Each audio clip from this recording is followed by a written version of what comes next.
gatatu. Sura ya kwanza na mstari wa 23.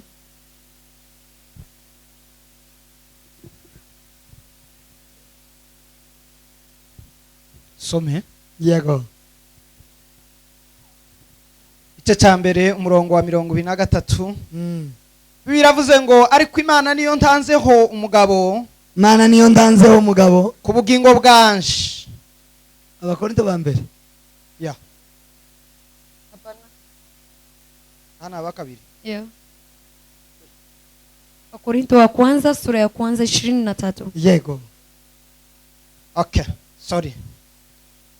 Biravuga ngo ariko twebweho tubabwiriza ibya Kristo wabambwe. Ariko twebweho tubabwiriza ibya Kristo wabambwe. Uwo ku Bayuda ni ikigusha. Uwo ku Bayuda ni ikigusha. Ku banyamahanga ni ubupfu. Ku banyamahanga ni ubupfu. Ariko kubahamagawe, ariko kubahamagawe b'Abayuda n'Abagiriki, Abayuda n'Abagiriki ni Kristo ariwe mbaraga z'Imana. Ni Kristo ariwe mbaraga z'Imana. Kandi n'ubwenge bwayo. Amen. Kandi n'ubwenge bwayo. Amen. Bali kwao waitwa Wayahudi, bali sisi tunamhubiri Kristo aliyesulubiwa. Kwa Wayahudi ni kikwazo, na kwa Yunani ni upuzi. Bali kwao waitwao Wayahudi, kwa Wayunani ni Kristo, nguvu ya Mungu, nguvu za Mungu, na hekima ya Mungu. Na hekima ya Mungu. Amen. Amen. Turangirize igice cya kabiri umurongo wa kabiri. Tutakamilisha kwa sura ya pili na mstari wa pili. Abakorinto. Biravuze ngo kuko nagambiriye kutagira ikindi mbamenyesha, kuko nagambiriye kutagira ikindi mbamenyesha, keretse Yesu Kristo, keretse Yesu Kristo, ariwe Yesu Kristo wabambwe, ariwe Yesu Kristo wabambwe. Amen.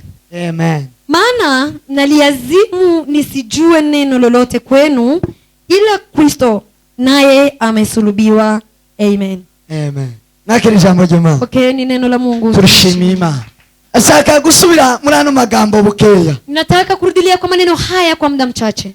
Mbabwira hejuru y'umusaraba wa Kristo. Nikiwazungumzia kuhusu msalaba wa Kristo. Kuvuga umusaraba gusa. Nitasema msalaba tu. Kubera umwanya ndavugamwe amagambo 7 gusa ndangiza. Kwa sababu ya muda nitazungumzia maneno 7 tu alafu. Umusaraba. Salaba. Tawo mufite hano. Wewe ndani haria transform. Transformed to transform. Yes. Kwa mnaona kano kantu. Je, mnaona hilo msalaba ndogo iko hapo katikati ya 2022 na transformed to transform? Harimo umurongo umanuka n'undi utambika. Kuna kwa murabibona neza mstari wa kushuka na umusaraba rero nukumeze. Salaba vivyo hivyo ilivyo. Msalaba wa Kristo, salaba wa Kristo cyari igiti kimwe gishinze kimanuka. Ilikuwa ni mti ambayo ilikuwa ikiwelekelewa hapa ikishuka. Urahanga. Yes. Cyari igiti kimwe kimanuka uku. Kulikuwa ni mti mmoja ilikuwa ikishuka. Hakaba n'ikindi giti gitambika uku. Na ingine ilikuwa inapita katikati. Bivuga ngo inamaanisha hariho gukuramo, kuna kutoa, hakabaho no guteranya na kuongeza. Nashaka kubabwira umusaraba. Natamani kuwazungumzia msalaba mu buryo bwo gukuramo, kwa namna ya kutoa, no mu buryo bwo kuongeza, na pia kwa namna ya kuongezea. Sema amen. Amen. Sema amen. Amen. Uburyo bwo gukuramo, namna jinsi ya kuongeza, ya kutoa na namna ya kuongeza. Sema amen. Amen. Umusaraba wa Kristo, msalaba wa Kristo, washuvuga ibyo bintu zombi. Ulija ukizungumza maneno haya, washukuramo, ulija ukitoa, washe wongera, na ulija ukiongeza. Umusaraba niki? Msalaba ni nini? Umusaraba, salaba, umusaraba ni umuvumo. Msalaba ni laana. Umusaraba ni sacrifice. Msalaba ni kujitolea. Umusaraba ni gihano. Msalaba pia ni adhibisho. Ni gihano. Ni kuadhibiwa. Igihe cyose habaga umusaraba, kwa wakati wote kulikuwa na msalaba. Mu Bayuda, mu Bagiriki, kwa Wayahudi na Wayunani, Abagiriki cyari kintu kikizira, n'umuntu w'ikimahuma, umuntu gito niyo gashiraga ku musaraba. Kwa Wayunani ilikuwa ni mtu jambazi, mtu topotopo, bure ambaye alikuwa anatundikwa kwa msalaba. Abo rero nibo bagombaga kubasha kumanikwa. Hao ndio walikuwa wamesababishwa ili waweke msalabani. Uwo ni umusaraba. Hiyo ni msalaba. umusaraba salaba tena ni igihano cy'ibyaha. ni adhibu ya dhambi. Umuntu wese wakoraga icyaha, Yeyote kwa akitenda dhambi, umuntu wese watatiraga wataga ku mategeko, wakoraga ibibi, yeyote ambao alikuwa anapita kinyume cha sheria, anatenda mabaya, ikibi cyari kirenze ikindi, mabaya zaidi ya mengine, ikibi cyari kimukwiriye, mabaya zaidi ya mengine alikuwa anamstahili, igihwanye n'ibyo yakoze kubwo guca ku itegeko, ambayo ilikuwa anastahili kwa sababu amepita kinyume na sheria, kwari ukubambwa ku musaraba. ilikuwa ni kutundikwa msalabani. Amen. Amen. Amen. Amen. Hanyuma Imana mu ijuru Baadaye Mungu mbinguni ibibonye, ilipoyaona ishimishwa n'icyo, ikafurahishwa na hilo, iravuga ngo kuja gucungura umwana w'umuntu ikasema na kumkomboa mwanadamu ndakoresha umusaraba. nitatumia msalaba. Kandi uwo musaraba Na msalaba huo nta mwana w'umuntu ukwiye kuwubambwaho, hakuna mwanadamu ambaye anastahili kusulubiwa. uzemera Imana Yule ambaye atamkubali Mungu, nuko ari Kristo ugomba kubambwa kubwiwe. bali ni Kristo anahitajika kusulubiwa kwa ajili ya mtu huyo. Sema amen. Amen. Kristo ni ugomba kubambwa kubwe. Kristo anakubaliwa kusulubiwa kwa ajili ya mtu huyo. Hanyuma Kristo araza kubera umwanya ntidutindaho. Alafu Kristo naja, hatutakawia hapo. Kristo amaze kugera ino, Alipokuja Kristo yakira uwo muvumo. akachukua lahana hiyo. Yesu yakiriye umuvumo mu gashamba k'Getsemani. Yesu alipokea lahana hiyo kwa Yesu yakiriye urwo rupfu rw'umusaraba ku gashamba k'Getsemani. alipokea kifo hicho cha lahana kwa Igihe Getsemani. yaza asenga ababaye cyane n'umubabaro mwinshi, Wakati alikuwa naomba kwa shamba la Getsemani na huzuni nyingi. akindi yazagwana naco, yazagwana n'umusaraba. Hakuna jambo lingine alikuwa akipigana nalo isipokuwa msalaba. Yazabona ukuntu uremereye akanga kuwakira. Alikuwa anaangalia jinsi gani ni zito na Yazayanga kwakira igihano cy'umusaraba. alikuwa anahofia kupokea adhibu ya msalaba, Ariko arasenga lakini akaomba kugeza Imana imutije imbaraga, hadi Mungu alimpea nguvu, aravyumva. akayasikia. Amaze kuvyumva, Alipoyasikia arangiza avuze ijambo rya nyuma mu masengesho, akakamilisha, akimaliza neno moja aravuga kwa ngo maombi, ndi uko shaka mwami, akasema na siwe jinsi napenda, kuko kubwanje sinoja muri kiriya gihano kuko tigeze nkora icyaha, kwa sababu kwa ajili yangu siwezi ingia kwa adhibu hiyo, kwa sababu sijatenda ariko dhambi, kubera ko wowe wabikunze, lakini kwa sababu wewe umechagua hivyo, wewe wabishatse wa Mana kwa we, sababu wewe umechagua hivyo, uko ushaka turi uko shaka. mapenzi yako yatuwe, lakini mapenzi Yesu yangu arangiza amasengesho, Yesu akakamatisha maombi hayo, abwira abigishwa, arababwira ngo birarangiye, kaambia mitume, kaambia yote yamekwisha, mwisinzirire, sinzieni, ikibazo kirarangiye. kwa sababu shida imeisha. Ikibazo cyari kirangiye cyari ikihe? Je, shida hiyo ilikuwa imeisha ni gani? Wari umusaraba. Ilikuwa ni msalaba. Yesu yaramaze kwemera kwikorera umusaraba. Yesu alikuwa amekubali kujitwika msalaba. Umusaraba wiki, Msalaba wa nini? wo gucungura umwana w'umuntu. Wa kukomboa mwanadamu. Sema amen. Amen. Sema amen. Hallelujah. Sema amen. Amen. Yesu yaragiye kurangiza ikibazo cy'umuntu. Yesu alikuwa anataka kukamatisha shida ya mwanadamu. Cyari hagati y'Imana n'umuntu. Lile jambo lilikuwa katikati ya mwanadamu na Mungu. Yesu yaramaze kwemera ko agiye kukirangiza. Yesu alikuwa amekubali kwa sababu anataka kandi ko akirangiriza ku musaraba. na atakamatisha shida hiyo kwa kandi msalaba. zarangiriye ku musaraba. Amen. Ni msalabani. Haleluya. Haleluya. Zarangiriye ku musaraba. Hayo yamekwisha msalabani. Zarangiriye ku gati kamanuka. Yameisha kwa mti ambao unashuka. Birangirira ku gati gatambika. Pia kwa hiyo ambayo inatoa. Zarangiriye ku gati gatambitse. Imeishia kwa mstari ambayo umetoa.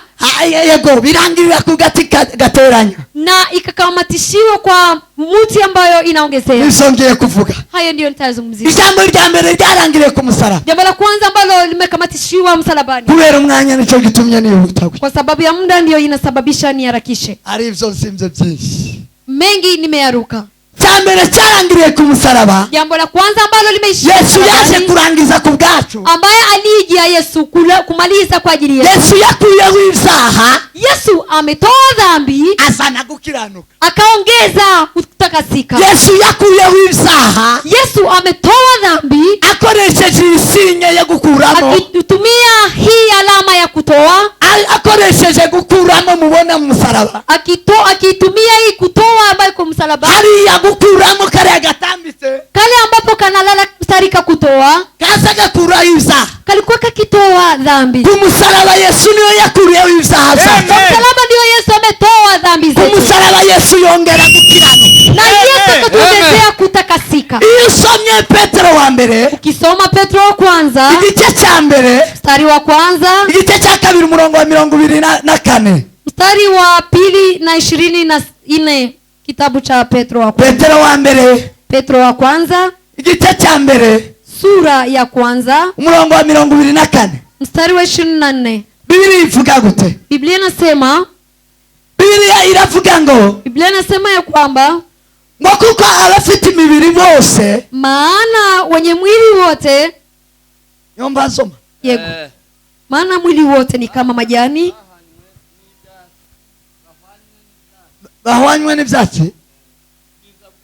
Oye ni 2:24 nari nababwiye rimwe ni 2 mstari wa 2 24. 2:24 Yego, aravuga ngo ubwo yikoreye ibyaha byacu yeye mwenyewe umubiri wiwe alichukua dhambi zetu katika mwili wake, abiyambanwa ku giti yeye akaenda juu ya mti kugira ngo dupfe kuzaha ili tufe kwa ajili ya dhambi duhere ko tubeho kubwo gukiranuka. na tuwe hai kwa mambo ya haki, Imivyimba ye niyo yadukirishije. na kwa kupigwa kwake tuliponywa. Yesu yabambwe ku giti, Alitundikwa msalabani, Yesu yabambwe ku giti kugira ngo akureho ibyaha byacu, alitundikwa kwa mti ili atoe dhambi hanyuma zetu, aduhe gukiranuka. ili atupee kuwa wenye haki. Sema amina. Amen. Sema amina. Amen. Ibyaha byacu byaviriyeho ku musaraba Dhambi zetu zilitolewa msalabani kuko hariho sinye yo gukuramo, kwa sababu kuna ishara ya kutoa hanyuma hakaba sinye yo kongeza. na kuna alama ya kuongeza. Icyo yatwongeye tutari dufite Ile jambo alituongezea ambalo hatukuwa nalo, gukiranuka kw'Imana, kuwa mwenye haki kwa Mungu, duhinduka gukiranuka kubw'umusaraba. tukageuka kuwa wenye haki kwa ajili ya msalaba. Rero ku musaraba Kwa hiyo msalabani niyo dukirira, ndio mahali tunapona, dukiririza.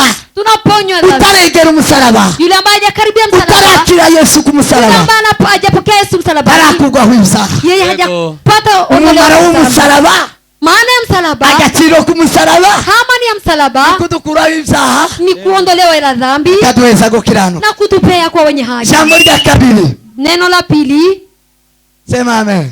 Amen. Sema amen. Amen. Haleluya, Haleluya. Amen. haleluya, Haleluya.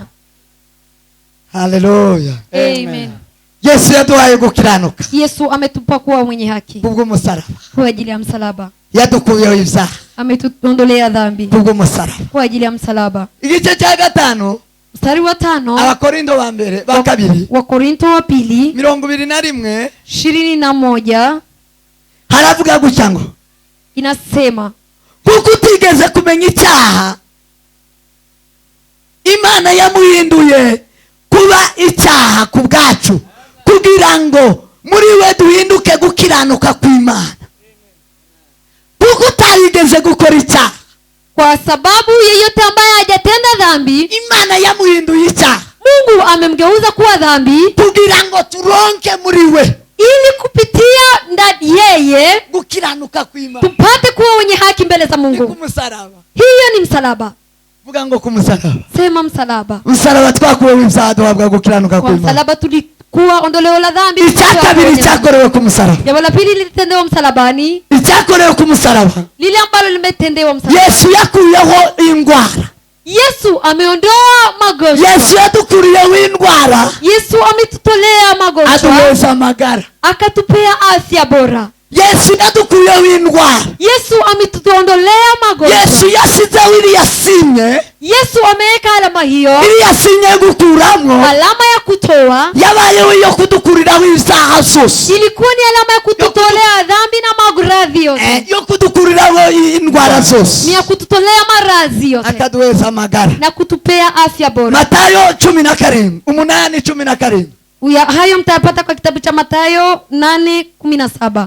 8:17 8:17 Mathayo. Yesu abwira abigishwa, Yesu akaambia mitume, arabwira ngo kugira ngo ibyavuzwe n'umuhanuzi Yesaya ili litimie lile neno lililonenwa na nabii Yesaya, bisohore, litimie, ubwe niwe watwaraga ubumuga bwacu akikorera indwara zacu zose. mwenyewe aliutoa udhaifu wetu. Yesu Akachukua niwe magonjwa yetu. wikoreye ubumuga bwacu bwose, Yesu ndiye amechukua udhaifu wetu, atwara n'indwara zacu zose. sikia akachukua na ugonjwa Ku wetu, musaraba arazitwara, msalabani akayachukua, hanyuma aduheza ubugingo, alafu akatupea uzima, abaduheza ubuzima, akatupea maisha, aduheza amagara. akatupea afya Ku bora. musaraba Yesu yakuyeho indwara, Msalabani Yesu ameondoa dhambi, aduheza amagara. akatupea Bwira afya. mugenzi wawe ngwegera umusaraba. Sema karibia msalaba, mbia Icyiza cy'umusaraba mazuri ya msalaba nuko twaherewe amagara, ni kwa sababu tumepewa afya njema, twakirira indwara zose.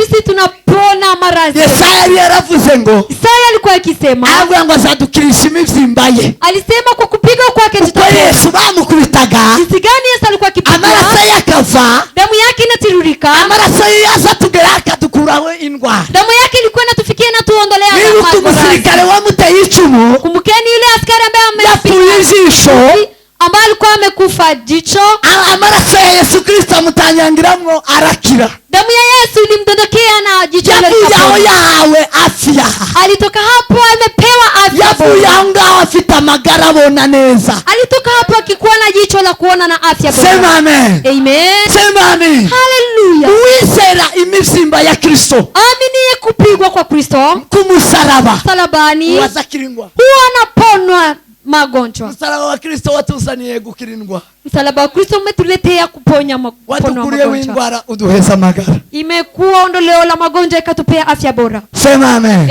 Amen. Uzobisanga kandi muri ico gice murongo muri Petero wa mbere umurongo wa kabiri 24b.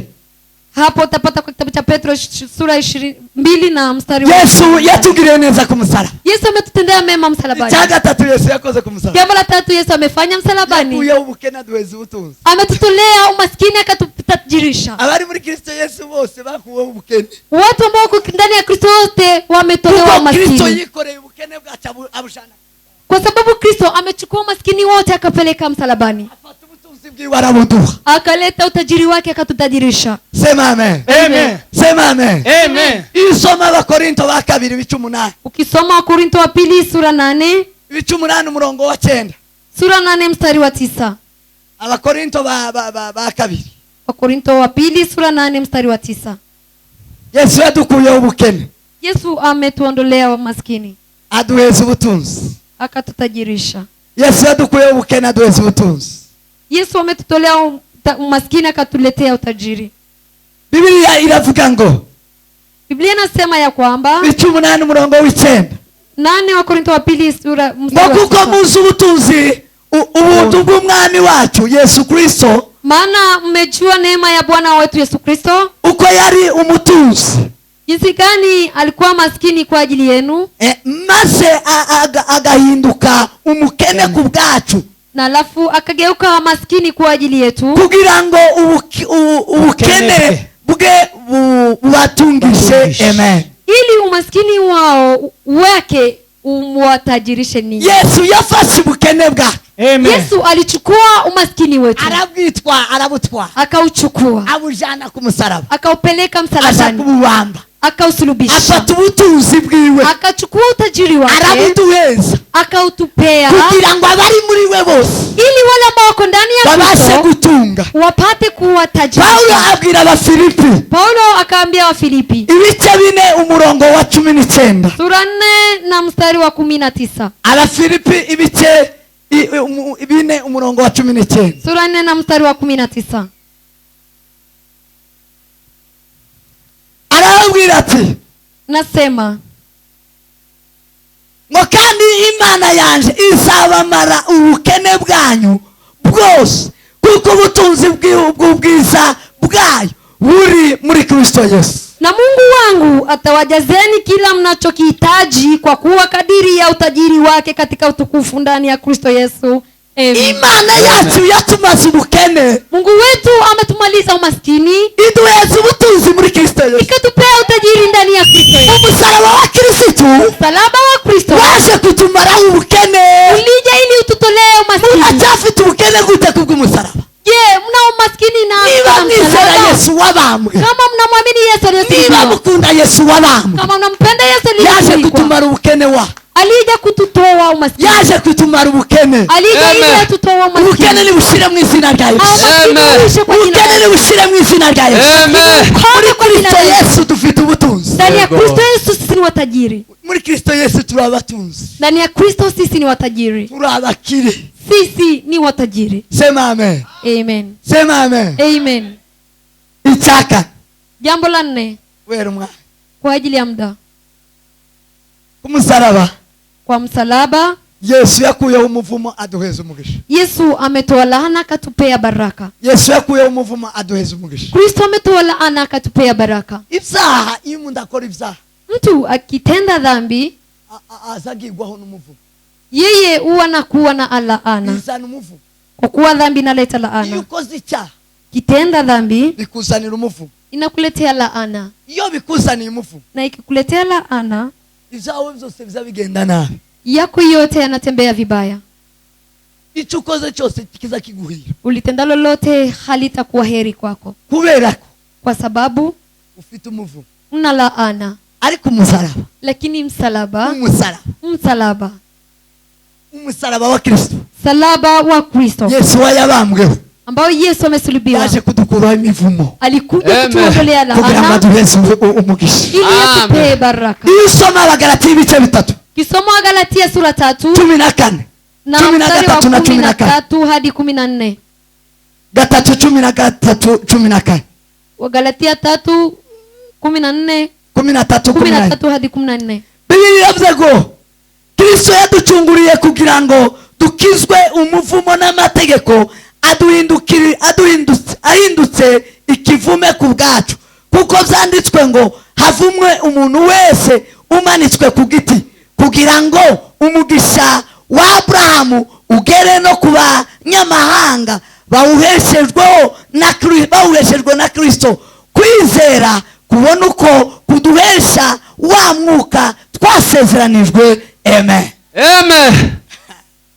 Amen. ariko umusaraba, Msalaba wa Kristo, umusaraba wa Yesu, msalaba wa Kristo, Yesu wabambwe, Yesu ambaye amesulubiwa, yaje kugira ngo imivumo ituveho, alija ili laana itutolewe, imivumo y'abasokuruza, laana ya mababu imivumo zetu, ya karande, laana ya vizazi, imivumo ya karande. laana ambayo inatoka kwa Muzavuga vizazi. ngo iwacu dupfa ngo dukenyutse, Alafu mnasema kwetu iwacu kwa ngo turwara kiafya. asima, Sisi tuna iwacu ngo ni haya. kanseri zimara abantu, Sisi ni kansa ndio inamaliza iwacu watu. ngo ni abanyenzoga. Sisi kwetu ni wakunywa Mwumve ko pombe. n'abana banywa inzoga ngo nakiwabo. Na wakisikia watoto wanakunywa pombe, Tuwegereye umusaraba wa Kristo, wao bado hujakaribia msalaba wa Kristo. umusaraba wa Kristo Kwa sababu msalaba wa waje Kristo kutumaraho umuvumo. ulikuja ili Yesu tumalizie yikoreye imivumo laana. yacu yose, Yesu amejitwika laana yetu yote, ahinduka ikivume ku bwacu, akageuka mlaaniwa kwa ajili kugira ngo yetu, duhererwe imigisha yose ili tupate baraka yo yote muri Aburahamu. ambayo inatoka kwa mzazi babu Wese wetu si Abrahamu, icyubahiro. Haleluya! ibonerwa muri Kristo Yesu. ambayo Amen. inapatikana ndani ya Kristo. Bavandimwe bene data, Wapendwa ndugu, torero rya Kristo, kanisa la Kristo, mwakire Kristo ku musaraba, pokeeni Kristo msalabani, mwakire Kristo wabambwe, pokeeni Kristo aliyesulubiwa, kuko yagukuriyeho imivumo, kwa sababu amekuondolea laana, yikoreye imivumo yawe yose, amejitwika laana yako yote, kugira ngo ube umunyamugisha, ili uwe mbarikiwa, kugira ngo mugire umugisha. ili muwe na baraka.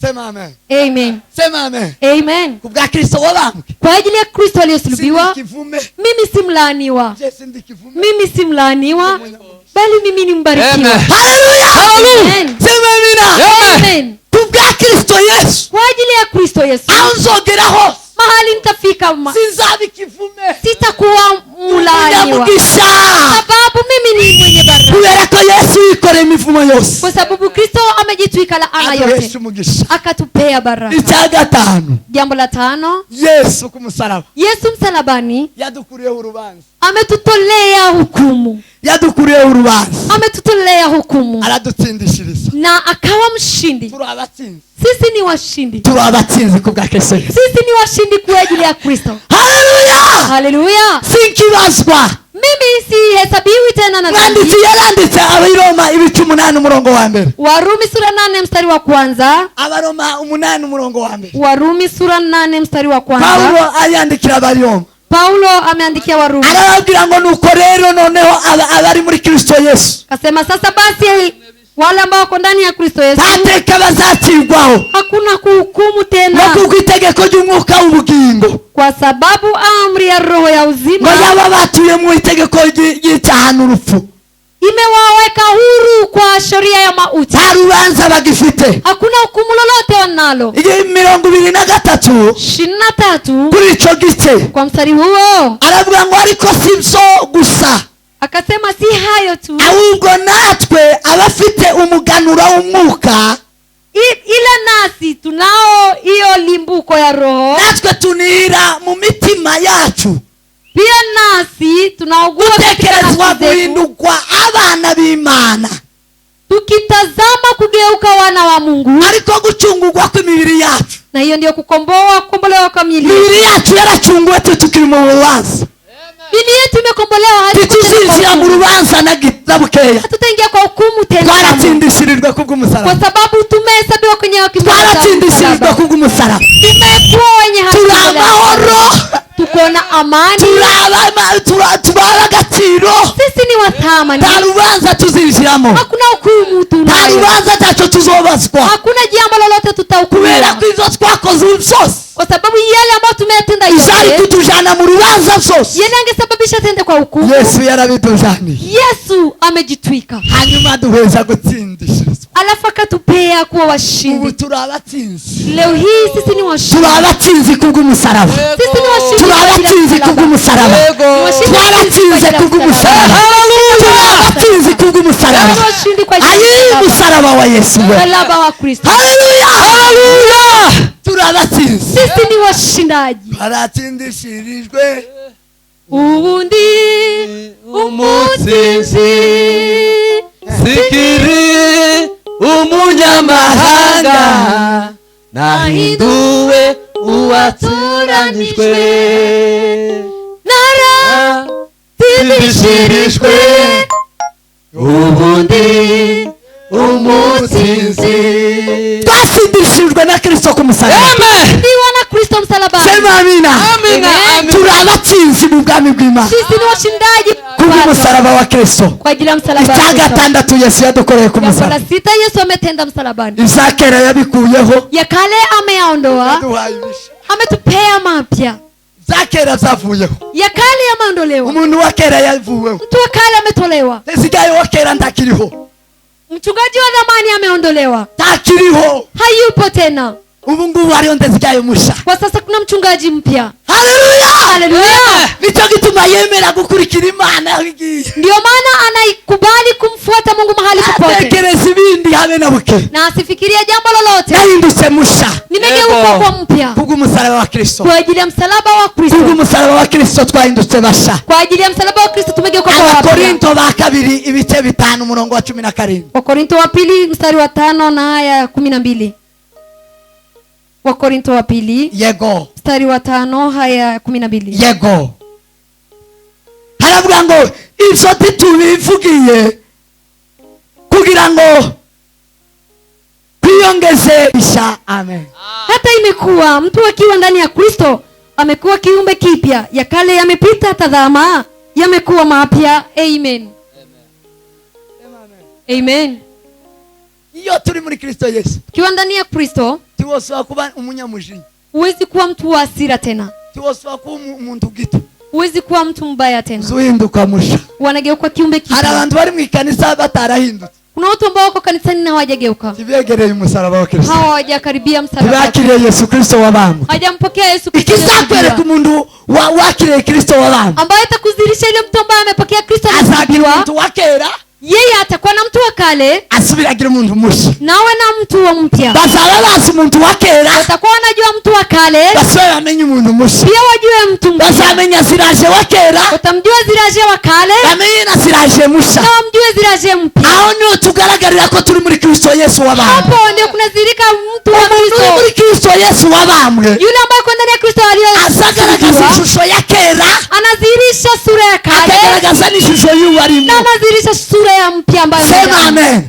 Amen. Niba ata shusho ya kera ufite, Kama hauna sura ya kale, niba batabona ishusho ya kera ntibabone n'ishusho y'ubu busha, kama hawaoni tofauti kati ya sura ya kale na sura ya mpya, turakira Yesu Kristo wabambwe. haujampokea Yesu Kristo aliye, Tukuwakire Yesu Kristo wabambwe, kwa sababu yule ambaye amempokea Yesu Kristo aliyesulubiwa, baza bamenya umuntu wa kera n'umuntu musha. huwa wanajua kutofautisha mtu wa kale na mtu mpya. Sema amen. Amen. Amen. Tugwijije abakristo badafite umuntu wa kera, Tuna baadhi ya Wakristo wengi ambao wana mtu wa kale tibagira umuntu musha. na ana mtu mpya. Nukuvuga ngo abo bantu tibegereye umusaraba wa Kristo, Namaanisha watu hawa hawajakaribia msalaba wa kuko Kristo, umusaraba wa Kristo ukwiye kuguhindura musha. kwa sababu msalaba wa Kristo ni lazima ukugeuke Ibya kera bikagaragara ko wabivuyemo, ya kale yanazirika kwamba umeacha, bakakubona mu bisha. alafu wanakutazamia kwa mambo mapya. Ibyo mu ijuru n'ibishya si bishaje, Wapendwa wa mambo ya mbinguni ni ni mapya, isezerano rishya. ni agano jipya. Sema amen. Amen. Sema amen. Amen. Yesu aheza abigishwa b'ameza, Yesu alipowapea wanafunzi wake yarababwiye ngo meza, aya maraso mahali aliwaambia damu hii ambayo nawapea ni isezerano rishya, ni agano jipya, ni isezerano rishya ngiranye nawe. ni agano jipya ambalo Hari isezerano rishya dufite zitari rya kera. Yego. tuna agano jipya, tuna Isezerano ya rya kale. kera kwari ugufa, Agano ya kale ilikuwa ni kufa, ariko ubu nyine dufite isezerano ryo kuba mu bugingo bw'iteka. bali agano tunaagano ya kuishi uzima. Sema amen. Amen. Sema amen. Amen. Umusaraba watuzaniye ibishya yemwe, Msalaba imetuletea mapya wapendwa, udukuriraho iza kera. ikatuondolea ya kale. Ndashima ko nakiriye Nashukuru Mungu kwa sababu nimepokea msalaba wa Kristo. umusaraba wa Yesu. Nimepokea msalaba wa Kristo. Mva mu za kera, Nikatoka kwa ya mva mu kale, muntu wa kera, nikatolewa kwa mtu wa niyambura kale, umuntu wa kera. nikavua Umuntu wa kera ni kamere, Mtu wa kale ni umuntu wa asili ya kera Mungu. nuweneberezwa no gukora icyaha. Mtu wa kale ni yule ambaye anashikiliwa na Umuntu wa kutenda kera dhambi. ni wa wundi w'ikivume, Mtu wa kale ni yule mlaaniwa, ariko nabaye umuntu musha lakini nimegeuzwa kwa mtu mpya kubw'umusaraba wa Yesu Kristo. kwa ajili ya Amen. msalaba wa Kristo. Icyanyuma cya karindwi, Jambo la mwisho la 7, Yesu yadukuyeho igisuzuguriro aduha agaciro. Yesu ametutolea aibu akatupea thamani. Yesu ku musaraba Yesu msalabani yadukuyeho igisuzuguriro. ametutolea aibu. Sema amen. Amen. Sema amen. Amen. Twari tubaho tutagira Imana rurema, Mbeleni tulikuwa bila kuwa na Mungu muumbaji, tudafite agaciro, tulikuwa tuna thamani yoyote. tutari ubwoko, Sisi hatukuwa taifa, tutari ubwoko, hatukukuwa taifa, ariko kubw'amaraso ya Yesu, lakini kupitia damu ya Kristo, kubw'umusaraba kupitia msalaba duhabwa agaciro. tukapewa thamani. Ubu turaba agaciro Kwa sasa sisi ni wa thamani kubw'umusaraba wa Kristo. kwa ajili ya msalaba wa Igice Kristo. cya gatatu Abagalatiya umurongo wa 28 Wagalatia sura 3:28 haravuga ngo inasema, noneho ntihakiriho umuyuda cyangwa umugiriki, ntihakiriho imbata cyangwa umudendezo, ntihakiriho umugabo cyangwa umugore, kuko mwese muri umwe muri Kristo Yesu. Ubwo muri abakristo, muri urubyaro rwa Aburahamu, muri abaragwa kuko byasezeranijwe. Amen. hapana Myahudi wala Myunani, hapana mtumwa wala uhuru, hapana mtu mke, maana nyinyi nyote mmekuwa mmoja katika Kristo Yesu. Na kama ninyi ni wa Kristo, basi mmekuwa uzao wa Ibrahim na warithi sawasawa na ahadi. Amen. Abaefesi ibice 2 umurongo wa 14 kugeza ku 15. Waefeso sura 2 mstari wa 4 wa 15. Abaefesi ibice 2:14. Efeso sura 2 mstari wa 18 hadi 15. Yego. Haravuga ngo uwo ni we mahoro yacu, Yego. kuko yaduhinduye twebwe ababiri Amen. kuba umwe, Yego. akuyeho ubwanzi aribwo rusika rwari hagati yacu rutugabanya, amaze gukuzaho amategeko iby'imihango umubiri we, kugira ngo ababiri abarememwo umuntu umwe musha muri we, ngo azane amahoro atyo. Kwa maana yeye ndiye amani yetu, alitufanya sisi sote tulikuwa wawili kuwa mmoja, akaibomoa kiambaza cha kati kilichotutenga. Yes. Naye akisha kuondoa ule uadui kwa mwili wake, ndiyo sheria ya amri zilizo katika maagizo, ili afanye hao wawili kuwa mtu mpya mmoja ndani ya nafsi yake, akafanya amani. Amen. 16 kandi ngo bombi abagire umubiri umwe abungishije n'Imana umusaraba awicishije bwa bwanzi. Amen. Akawapatanisha wote wawili na Mungu katika mwili mmoja kwa njia ya msalaba, akiisha kufikisha ule uadui kwa huo msalaba. Amen. Umusaraba wa Kristo, msalaba wa Kristo wadukuye gisuzuguriro, umetutolea aibu. Ubu ngubu ndagisuzuguriro ubu guciririka dufite. Kwa sasa tumetolewa aibu, na sisi si watu wa kiasi cha chini. Si abantu basanzwe. Sisi si watu kawaida. Sema amen. Amen. Sema amen. Amen. Abagiriki abayuda bari basuzugura abanyamahanga. Wayahudi walikuwa wanadharau mataifa. Abanyamahanga barabapagana abagiriki. Na mataifa walikuwa ni wa Yunani. Kubera ko twari abapagani nta gaciro twari dufite. Kwa sababu sisi tulikuwa ni wapagani, hatukuwa na thamani. Kubera ko tutari dufite umusaraba. Kwa sababu hatukuwa na msalaba wa Kristo. Wa Kristo. Nta gaciro twari dufite. Hatukuwa na thamani. Ariko Kristo, lakini Kristo ngwaza kumara ubwanzi bwari budutandukanije n'abayuda. Akaja kutoa uadui ulikuwa katikati yetu na Wayahudi. Aza kumara ubwanzi bwari butuma dusumbanwa. Akaja kutoa uadui ulikuwa ndani katikati yetu. Nta Muyuda, nta Mugiriki, nta mugore, nta mugabo. Hakuna Myahudi, Myunani, mume wala mke. Nta mukozi. Hakuna shebusha, tumwa wala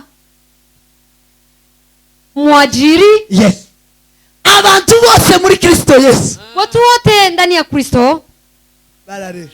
Wote ni sambamba. Mubwire ngo dufite agaciro kamwe. Mwambie ndugu yako sisi tuna thamani moja. Mugezi wangu kubwo umusaraba dufite agaciro. Kwa ajili ya msalaba mwambie mwenzio sisi tuna thamani. Babiri abahindu umwe. Wawili aliwageuza kwa mmoja. Kubwo umusaraba. Kwa sababu ya msalaba. Ababiri ni bande. Je, wawili ni wanani? Na abanyamahanga n'abanyesiraheli. Mataifa na Wayahudi. Tusangiye neza imigisha yose. Sisi tunachangia vizuri baraka zote. Tusangiye neza ibyanditswe mu ijambo ry'Imana. Tumechangia yale maandishi ndani ya neno la Mungu.